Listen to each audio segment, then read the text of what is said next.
And I'm live.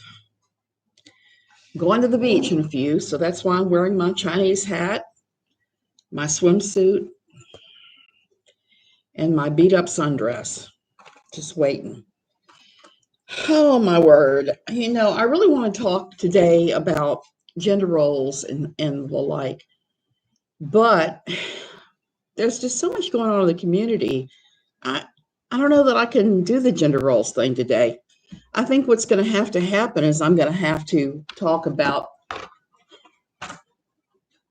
what's going on with the whole Erin and conspiracy theory thing that so many people are doing. This just really just making me, hey, Win, good afternoon.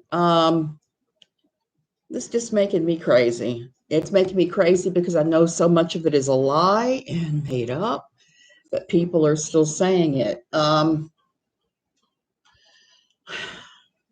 was going to start by talking about something, but I totally have lost my train of thought. It's just been one of those mornings. Last night I tried to watch everybody's streams, but you know what happened? I kept passing out in my chair. How sad is that? And oh my goodness, the cat is shredding styrofoam. So she kept me up all night shredding styrofoam plates with her teeth. I'm getting ready to post a video about that. But my Facebook, because I can't believe the cat is shredding styrofoam like it's a game, like it's fun. My entire floor here is covered with that. And it's kind of insanity of her shredding styrofoam, to me, really mirrors what's going on in the community with various people saying, Steve is the Antichrist, and he's causing all these other people like Erin and Tina to do and say these things. It's absolutely not true. Not at all. I can just say that. When I can't get her to play with toys, okay? I have toys for my other cat. She won't touch them. Hey, Cheryl, give her a bottle cap, a styrofoam plate, a bag of trash. She's in heaven. She's going through the trash, pulling out stuff to shred. And I've never seen a cat that would do that. She used to go into the laundry room, hey, Nitwit, and knock over everything. So we pretty much have banned her from certain rooms of the house. And I think I'm going to have to ban her from the bedroom because she's making noise doing that. And it's waking me up all night long with stupid styrofoam shredding. Oh, so yeah, so that, and I'm kind of angry this morning because I had to deal with, well, I didn't have to deal with them. I wrote on my Facebook this morning, somebody from the old church was questioning my doctor's appointment, talking about, well, did she find out about why she's so allergic to dogs? Questioning. And I had to respond by talking about mast cell. Most people don't know what it is, that you can have very severe reactions to just crazy normal things and everybody else does fine with, and then it builds and it gets way, way worse as time goes on. There's that a lot of us have had to deal with. Oh, thank you, Nitwit. My yarn fund, thanks you so much. I'm going to the States on Wednesday and I'm blowing it all. I'm spending every penny on yarn. Hey, Real. So there's that. There's people that don't get what your medical issues are. So they are doing their damnedest. The things they're asking you, you can tell that they think maybe you're making it up. You get that, and you get the hysterical woman syndrome, which leads a lot of people to call any woman who is difficult a Karen. And this is something I had to deal with my regular doctor. Like I said, I'd avoid him like the plague. I see everybody else in the particular clinic because he seems to think that women have mental problems. That's the kindest way to describe it. Every time I've gone to him with my asthma or whatever, he has suggested therapy. And while therapy is helpful, and I have had lots of therapy, Me going to the shrink is not going to make my lungs behave right when I have mast cells. So I'm on a mast cell education binge today. I even sent the mast cell chart to my neurologist, who's insisting that I take all these meds for blood pressure. I'm the typical masty. I have low blood pressure 90% of the time. My blood pressure climbs right before I have a serious breathing episode and then goes back down. I have the blood pressure instability they talk about. And I don't know if there is a blood pressure pill in this world that is going to work for me at this point. So I'm bitching about my health again. Cat's favorite toys are hair ties and plastic wrappers off any package I unwrap. And Amanda, that is so true. My male, he's good at plays with his toys only. Her, she won't touch a toy, but you have something weird like if I were to take the top off of this Coca Ligero and hand it to her, she would start batting it around. And I should show you my floor. My floor is covered with shredded styrofoam. And that's a bit of a problem for me because, again, with the crazy health problems, sweeping it's really hard. It's almost impossible. I can mop because I can lean on the mop and push it and not lose my balance. But when you're sweeping, you're standing and you're using both hands. It's a little bit difficult. There's some things that I've run across now that I can no longer do. Sweeping is one of them. I think I'm going to have to get another iRobot sweeper around thing. I think so. I just have to twist somebody's arms and say, we must have this because I can't sweep. Best excuse ever. So anyways, I'm ranting this morning with various people because if you have a chronic illness, a lot of people, unless they have a chronic illness themselves, are not going to get it. They're going to think that you're making it up. They're going to think you're exaggerating. They're going to want to pretend that anything you said about your health condition can be rationally explained away or taken away with a few pills, which we all know it can't most of the time, or can be, quote, cured. That's the one I struggle with the hardest. Plays with anything but her toys. Oh, Amanda, I have an idea about that. I used to have a Siamese that he had issues, and he also had cancer. So anyway, he had emotional issues. He couldn't see worth a damn. He had crazy stuff going on because he was a breeder throwaway, and I don't think he was socialized at all before I got a hold of him. He was also destructive and weird. So one of the things I got for him that he loved was this little device that looked like an egg that was like a little birdie sort of thing that had holes in it. You load it full of cat treats and you just let them go to town, beating that thing around, taking the cat treats out. And I think I'm going to get one of those for her while I'm in the States because one of her favorite things is she learned where I was keeping the dog treats. I have dogs that come here all the time. I don't feed them. I just give them treats to the short-haired ones that I can pet. I pet the short-haired ones. I give them all treats. So big bag of bacon strips. I keep the stuff I don't want the cats getting into on the top of the closet. She got a hold of that bag and took the bag down. And every night before she started the shredding, she would bat the bag around until one or two treats fell out, and then she'd eat them. Now, I can't imagine that because those bacon strips smell really bad. I always tell Jim, they smell like ass. They do.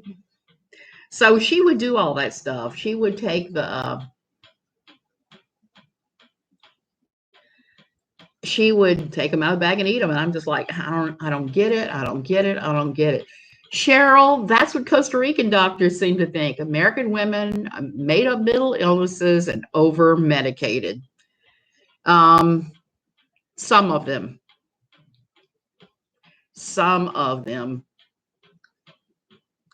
Get into the cabinet and have open the canned catfish. Oh, when that would be terrible.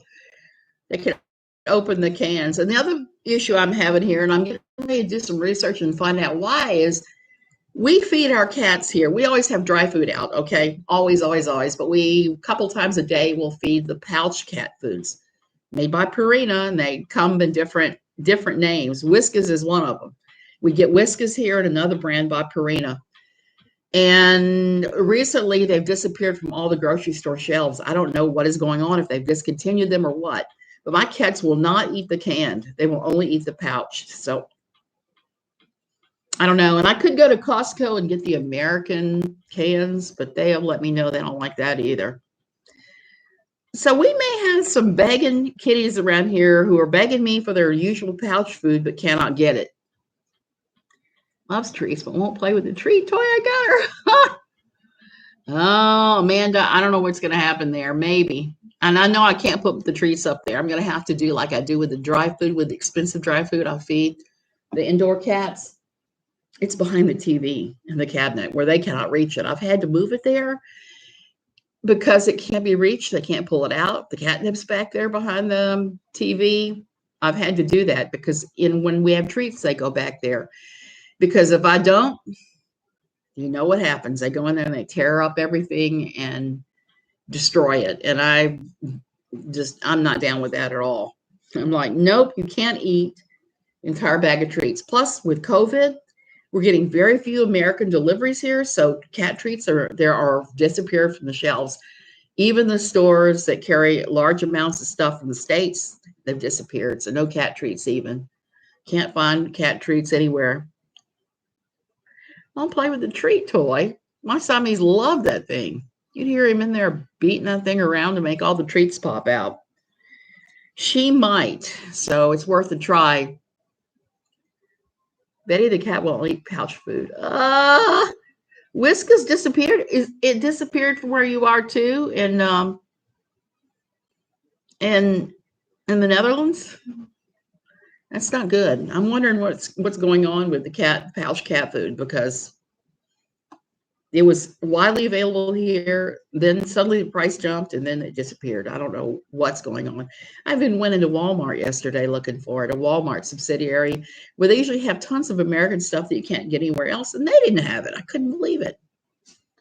And so I'm hearing some very unhappy people here who don't like canned food.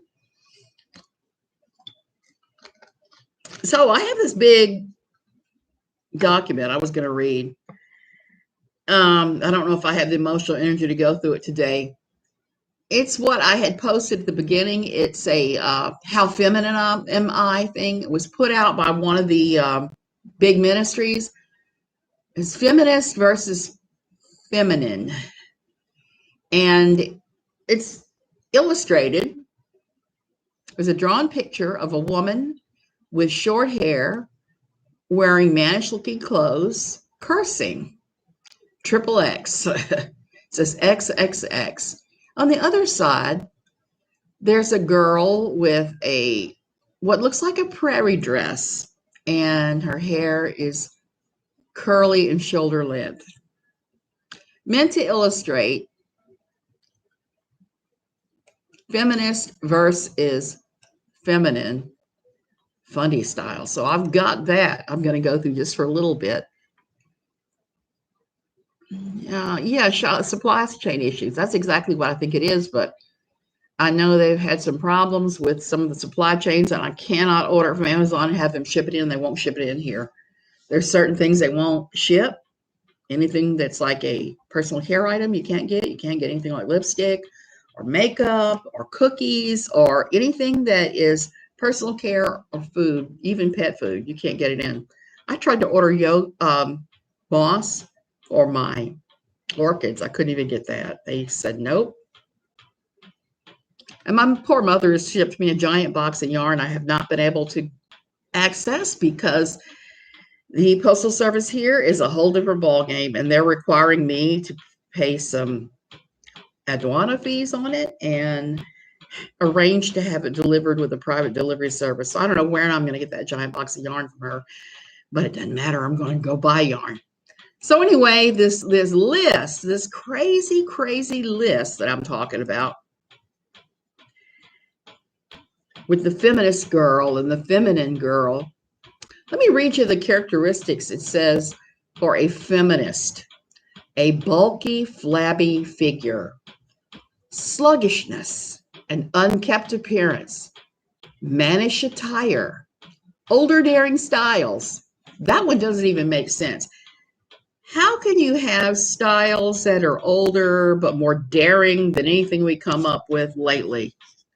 Yeah, I've told the tale many a times here about the girls that surf that end up running around in what's G-string like. And I don't have a problem with that. I know what it is like when you're surfing.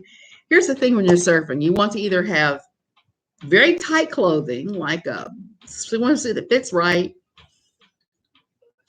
and usually sometimes a rash guard shirt on top. Because if you're going to surf, you're going to be picked up, thrown down, pushed around, upside down, the whole 9 yards, and you have to have the clothing on, and it's going to stay in place. Instead of the lunch lady cafeteria swimwear that is popular in Fundy Town. Yeah, the feminine is going to be crazy when I get to that point. Hey, Bliss. So let me go back to this stupid thing, the stupid graph. Okay. Revealing clothing. I'm reading the feminism side first. Over display in dress. Gaudy makeup, mannish short hairdos, a deadpan face,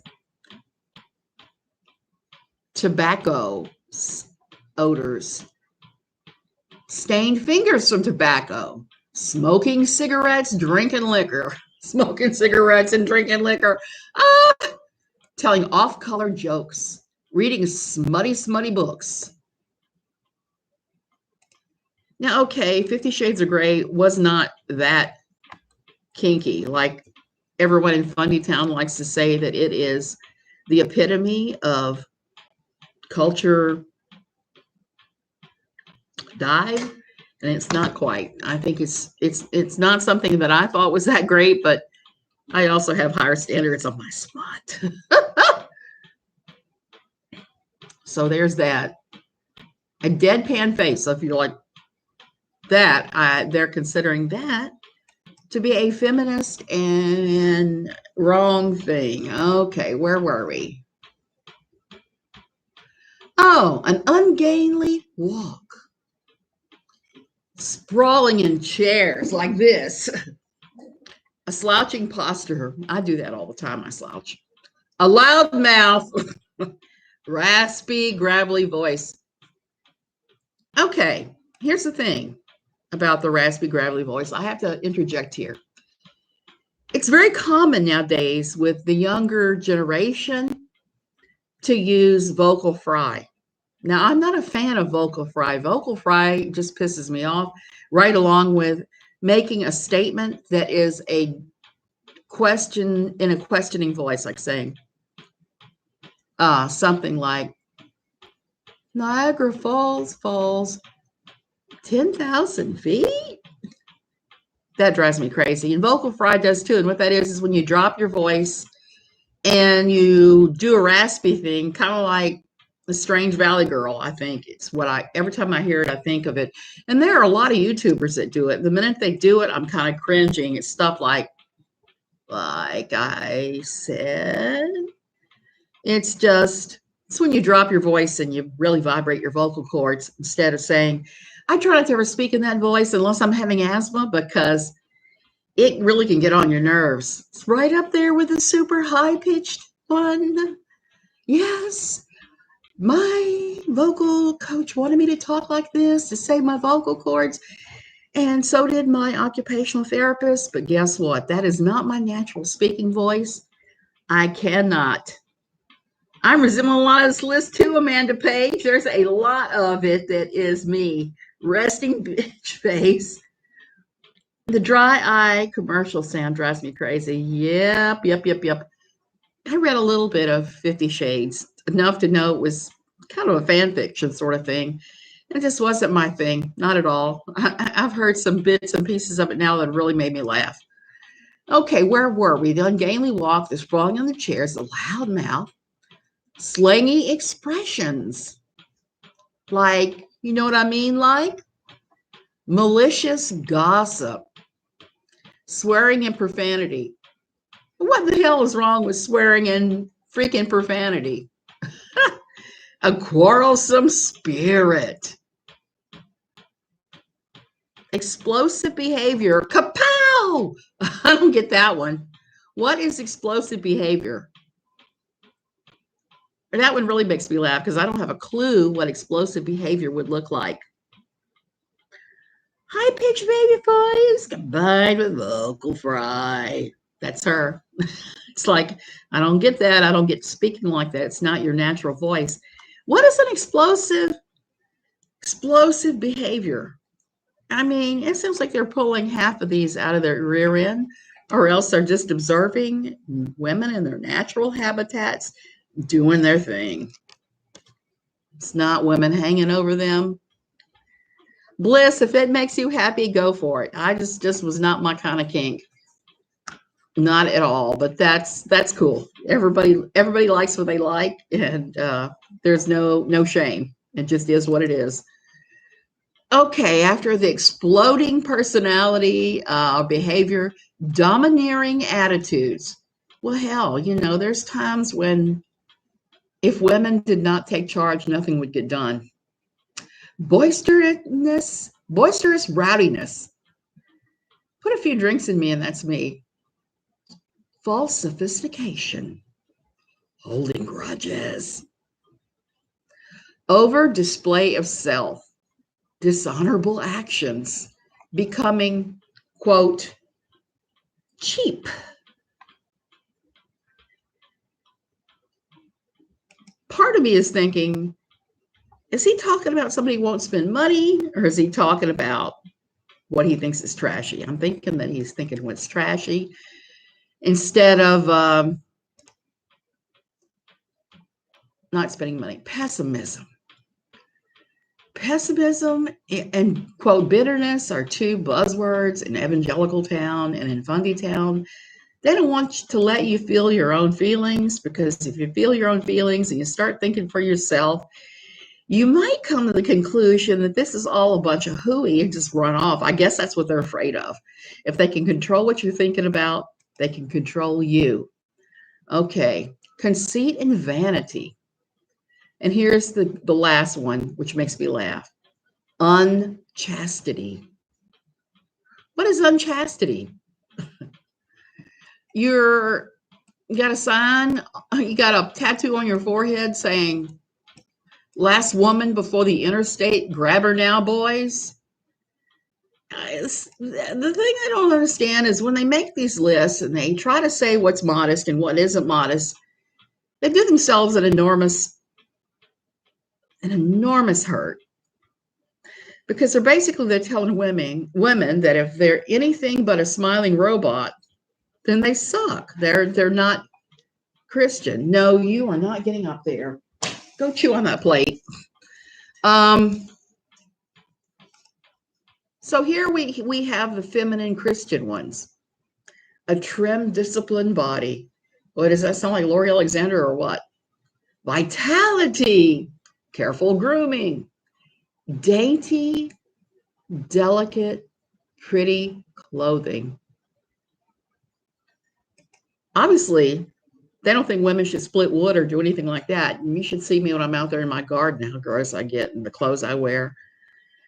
Dainty, delicate, feminine clothing does not work when you have to do some things like split wood and work in the garden, mow the grass. I mean, there's just none of that. None of that. So let's go on. Where's my list? What did I do with it? I'm toggling back and forth between all these. Okay. Youthful girly styles. Again, I have to stop and say something. Okay, there's no shame in wearing what you want to wear. But I'm going to say something that's my own personal belief. Once you're over 40, is it really suitable to have the same hairstyle you had in high school, wear the same makeup, and dress the same? I personally think that you should dress how you want, combined with what doesn't gross everybody out. I mean, I know at the age I am now, I am not going out there wearing a G-string bikini bottom. Nobody needs to see lumpy cottage cheese jiggling rear ends. So that's my choice. But I guess what I'm saying is when you're 40 or older, you don't need to try and look like you're 16. Embrace your age, embrace yourself, and just go for it. Let me go back to this. Modesty in dress, quiet, conservative dress. I guess we're supposed to all dress in beige, like which one of the Bates sisters that does that. Okay, these quotes are killing me. Natural, and that's within quotation marks, makeup. Soft, clean hair. I guess that rules out all those big cans of Aquanet that I used to know everybody in my old church used like crazy to keep their hair submissive. A ready smile. Delicate fragrance. Clean, lovely hands. Abstaining from tobacco. Abstaining from liquor. Abstaining from tattoos. Clean speech. Purity of thought life. A lovely, graceful walk. Yeah, I'll get right on that one.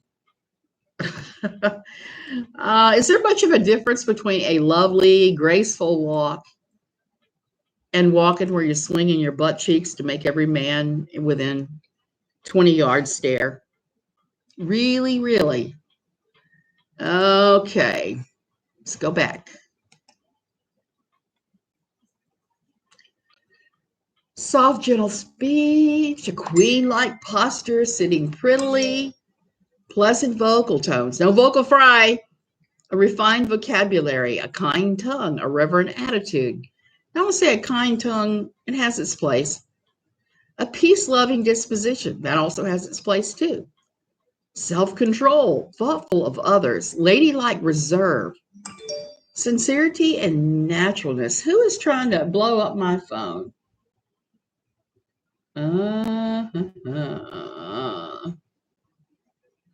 Okay. Forgiving and forgetting. Not a bad policy. I've forgiven a lot of people and then just moved on. But I don't always give them room in my life again afterwards. Dignity and self-respect. Okay, I'm all for that one. Unblemished integrity. Also good. Honor and virtue. Optimism. Optimism is overrated. I'm sorry, but it is. I'm not going to eat a mouthful of shiza and call it chicken salad. That's just not who I am. There are times when that's going to happen, and you're not going to benefit anybody by pretending. Modest self-confidence. Sexual purity. Okay, I got to go back to this modest self-confidence. What does that even mean? You know, women, and I'm not saying this is in religion, but it is in religion, but it's also out in the world. If you're a confident woman, somewhere there's going to be a man that doesn't like your confidence. They're going to call you all kinds of names. They're going to call you shrill. They're going to call you masculine if you have too much confidence. So here we have somebody saying to have a quiet confidence. How can you have a quiet confidence? How's that any different than regular confidence? I'm very confused by that one, and I'm not even sure after years in Fundytown what they mean, except to be radiant, smiling, and keep to yourself, behave, and say some very stupid things like that. Hey, how are you? I'm fine. God be praised. There's nothing wrong with that if that's genuinely who you are. But if you are having to squash all this down to be that way, ain't no use in that. It just isn't. Ain't nobody got time for that. I don't. Be real, be yourself, be whatever you want to be. And don't listen to these guys, because if you do, they're going to crush everything within you and try to turn you into a robot. And I think that my feed has crashed, it looks like. So I am gonna go on confidence and being conceited. It's one thing to be conceited, it's another thing to exude confidence. And sometimes those guys mistake confidence for conceit. They really do. They think that if you have confidence in things, it's like the worst thing in the world. Oh, that's a lot of expectation. That's crazy expectations. That's a lot of expectations to put on any woman to say you have to be all these things. We're human. We all do these things. They want their girls quiet and docile. You're exactly right. They just want you to be docile and quiet and not give them any crap. They don't want you to have problems either. They don't want you to get sick. That kind of turns around and goes to what I was talking about earlier. Recently, I had a situation at the old church right before I left where I was coming up the wheelchair ramp with my cane so I didn't look drunk because I walk like a drunk now. Was coming up with my little cane. I was coming up and I got to the top of the ramp and there was a unknown pastor there. He's a pastor at another church around here. He took one look at me and said, "Sister, let me pray for your leg, your diseased leg, your leg that doesn't work." I kind of told him off. I said, "It's not my leg. It's not my leg. I have no balance, you moron." Well, I didn't say you moron. I just thought it. And I just said, "No, don't pray for me. Don't lay hands on me and pray for me. No." I have turned against that. I used to be all about that in the old days. I used to be on the healing teams, like, let me lay hands on you and pray for you. Let me anoint you with oil. Let me pray for you. Let me pray, because Jesus went to the cross. Jesus took all disease, all everything, and as a result, we can ask for healing and expect it, an expectation of being healed every single time we go to Jesus. That was where I lived for a long time. Now I'm out and I'm seeing how dangerous that theology is. For a couple of things. It blames the sufferer for whatever has gone wrong with them. You could blame it on them not having enough faith. You could blame it on the devil. You could blame it on anything except, I'm sorry, I got to do this. My tissue box is out of reach. Blame it on anything but what it actually is, which is the devil. Not the devil, I'm sorry. It's the illness, and God knows, God alone only knows why you got the illness. Some people are more prone to things like that. Like I said, I was born with my asthma. What did I do to get it when I was a newborn? I don't know. So I don't believe in all of that. I have come to realize that when you say those things, you actually are building this false narrative in your mind, in the mind of others, that if you don't get a healing, something's wrong with you.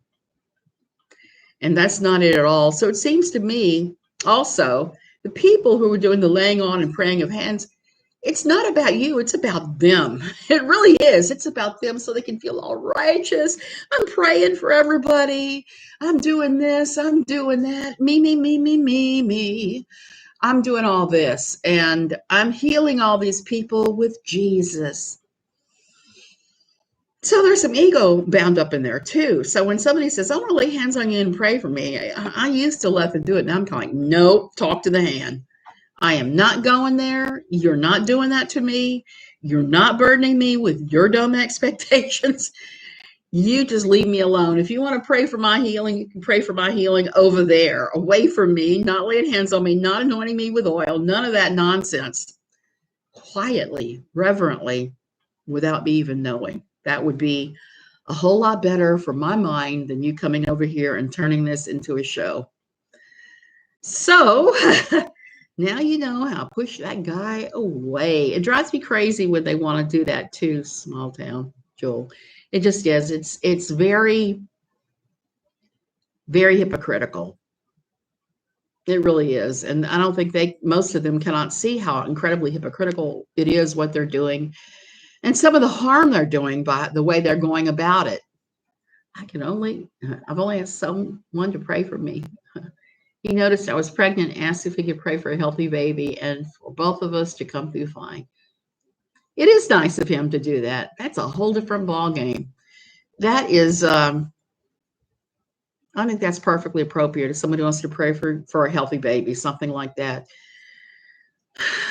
But to chase somebody down who's obviously struggling to walk, and tell them that you want to pray for their leg when their leg isn't even the problem. It's just like, no, get the hell away from me. Okay, so I gotta go. My husband's waiting. He's waiting most impatiently, wanting me to go. We're gonna go walk Grande. That's why I have on my swimsuit and this old ratty swimsuit cover up, because I'm gonna walk the beach, and I'm gonna leave my cane behind. I'm not gonna walk with my cane today. Now I may look like I'm a drunk stumbling along the beach, but walking with the cane just slows me down when I'm walking there, and it's gonna be weird anyway. So I might as well just embrace it and be super weird. So very different, very different. It's very different. That kind of prayer it is, and that is sweet wind. Okay, you guys, have a great day. Don't let anybody burden you with their expectations of what they think you should do and you should be like, when you know damn good and well what you are like inside. Has nothing to do with their expectations. Love you guys. Have a great day.